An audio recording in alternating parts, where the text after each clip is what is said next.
IntakeQ allows you to extract data from intake forms and client notes to a CSV file. These files can be opened in programs like Excel or Numbers. First, we'll need to create an export profile.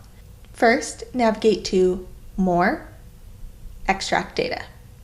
If you haven't created an export profile yet, there will be a green button labeled Create New Export Profile.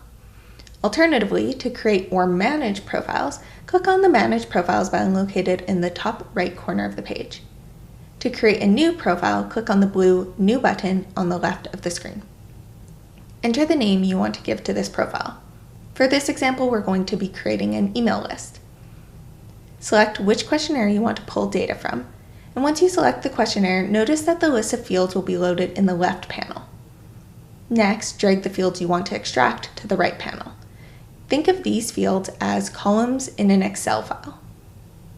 When you need to import data into another program, it's often necessary to name the columns according to the vendor specifications.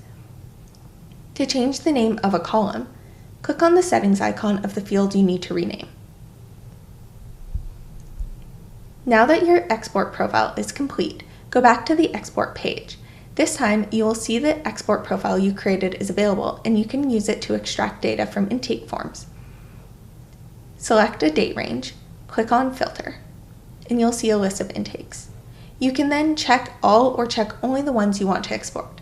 It's also possible to filter the results by client name or email. Now simply click on Export Selected Records to download your CSV file. In the case that you want to export a single form to CSV, you can just open a completed form and click on the Export to CSV button on the right-hand side. We'll note that this button will only be visible if there is at least one export profile available for that form template.